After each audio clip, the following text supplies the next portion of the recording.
കൊച്ചിയിലെ ആതിര ഗോൾഡൻ തട്ടിപ്പ് കേസിൽ 1000-ഓളം പേരെ കബളിപ്പിച്ചുവെന്നാണ് പരാതി. 180 കോടി രൂപയിലേറെ തട്ടിയതായാണ് നിഗമനം. 60 ലക്ഷം രൂപയോളം നിക്ഷേപിച്ചവർക്കും പണം നഷ്ടപ്പെട്ടു.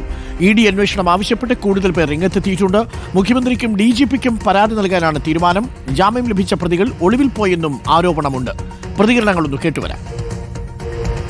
ഒരു കൂടി ഡിസംബറിൽ തീർന്ന് തരേണ്ടതാണ്, അവർ തന്നില്ല. അപ്പോൾ ഡിസംബറിൽ വന്നപ്പോൾ പറഞ്ഞു ഫെബ്രുവരി 15-ാം തീയതി തരാമെന്ന് പറഞ്ഞു. ഫെബ്രുവരി 15-ാം തീയതി വന്നപ്പോൾ ഇവിടെ ആരും ഇറങ്ങിട്ട് കൂടിയൊന്നുമില്ല. പിന്നെ ഞാൻ 32,000 രൂപ ഡിപ്പോസിറ്റ് ചെയ്തതിൻ്റെ കൊച്ചുമോൾക്ക് വേണ്ടി അതും പോയി ഇതും പോയൊക്കെ വീട്ടുപണിക്ക് പോയി ഉണ്ടാക്കിയതാണ്. ഇപ്പം എനിക്ക് പോകാൻ പാടില്ല, 75 വയസ്സായി, പോകാനും പാടില്ല, പിരിപ്പായി. അപ്പോൾ കാശ് കിട്ടുന്നില്ല.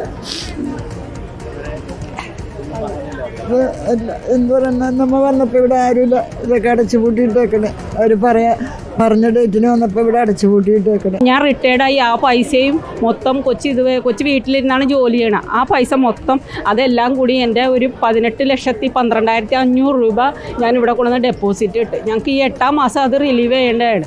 അതിനു മുമ്പാണ് ഈ പൂട്ടിയേക്കണത്. പിന്നെ എൻ്റെ വിശ്വാസം ഉള്ളതുകൊണ്ട് എൻ്റെ അനിയത്തിനെ ഞാൻ വിളിച്ച് അവിടെ 11.5 പവനും 1.5 ലക്ഷം രൂപ അവളുടെ ഇടിയിച്ച്. അതും ഇപ്പോൾ ഇങ്ങനെയായി.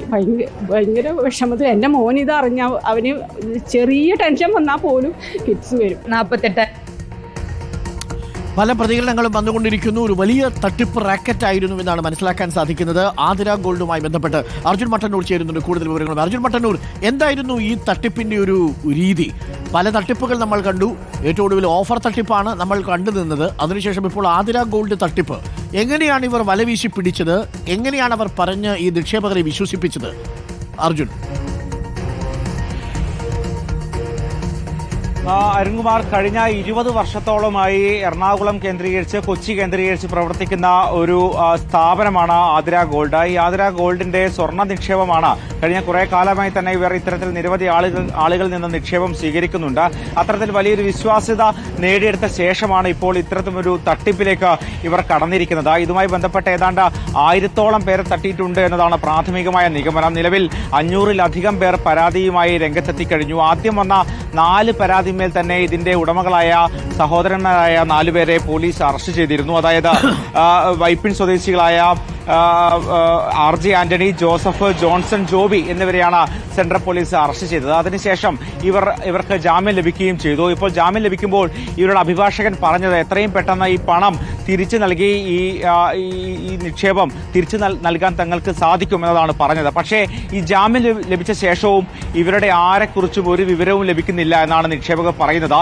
ഇവരുടെ വീടുകളിൽ ഇവരില്ല, ഇവരെ കോൺടാക്ട് ചെയ്യാൻ കഴിയുന്നില്ല. മാത്രമല്ല അഭിഭാഷകനും ഇപ്പോൾ കൈമലർത്തുകയാണെന്നതാണ് പ്രധാനപ്പെട്ട പരാതി. എന്തായാലും ചിലർ 60 ലക്ഷം രൂപ വരെ ഈ നിക്ഷേപമായി നൽകിയിട്ടുണ്ട്. പലരും വീട്ടുജോലി മറ്റും ചെയ്ത് സ്വരൂപിച്ച പണമാണ്. മക്കളുടെയും കൊച്ചുമക്കളുടെയും ഒക്കെ തന്നെ വിവാഹത്തിന് വേണ്ടി സ്വരുക്കൂട്ടി വെച്ച പണമുണ്ട്. അത്തരത്തിൽ നിരവധി ആളുകളുടെ വലിയ അധ്വാനത്തിന്റെ പണമാണ് ഇവിടെ നിക്ഷേപിച്ചിട്ടുള്ളത്. എറണാകുളം, തൃശൂർ, അതോടൊപ്പം തന്നെ ആലപ്പുഴ, ഇതിനു പുറമെ ലക്ഷദ്വീപ് സ്വദേശികളിൽ നിന്നും ഇവർ നിക്ഷേപം സ്വീകരിച്ചിട്ടുണ്ട്. ഏതാണ്ട് 100-ലധികം സ്വദേശികൾ, ലക്ഷദ്വീപിൽ നിന്നുള്ള 100-ലധികം പേർ ഇവിടെ നിക്ഷേപിച്ചിട്ടുണ്ട്. ഇത്തരത്തിൽ 1000-ഓളം പേരാണ് നിക്ഷേപം നടത്തിയിട്ടുള്ളത്. എന്തായാലും ഇതുവരെ പണം തിരിച്ചു നൽകുമെന്നോ അത് ഏത് തരത്തിൽ നൽകുമെന്നോ അതിനുള്ള കാലാവധിയോ സമയപരിധിയോ ഒന്നും തന്നെ ഇതുവരെ ആരും തന്നെ ഒരു ഉറപ്പും നൽകിയിട്ടില്ല. എന്തായാലും 150 കോടിയോളം രൂപയുടെ തട്ടിപ്പായതുകൊണ്ട് തന്നെ ഇത്തരത്തിൽ EDക്കടക്കം പരാതി നൽകാനുള്ള ഒരു നീക്കത്തിലാണ് നിക്ഷേപകർ. ഇപ്പോൾ ഒരു കൂട്ടായ്മ രൂപീകരിച്ചിട്ടുണ്ട്. ആ കൂട്ടായ്മയാണ് ഇപ്പോൾ ഇത്തരത്തിൽ തട്ടിപ്പ് നടത്തിയത്.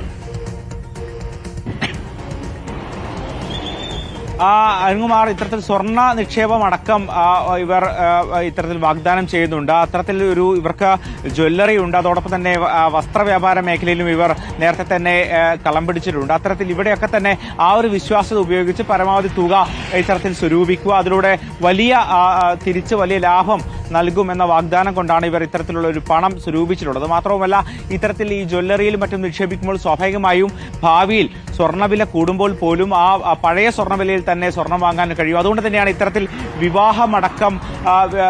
വിവാഹത്തിനടക്കം സ്വരുക്കൂട്ടി വെച്ച പണമൊക്കെ തന്നെ പലരും ഇവിടെ നിക്ഷേപിക്കാനുള്ള കാരണം. അത്തരത്തിലുള്ള നിരവധി ആളുകളാണ് പ്രതിസന്ധിയിലായിരിക്കുന്നത്.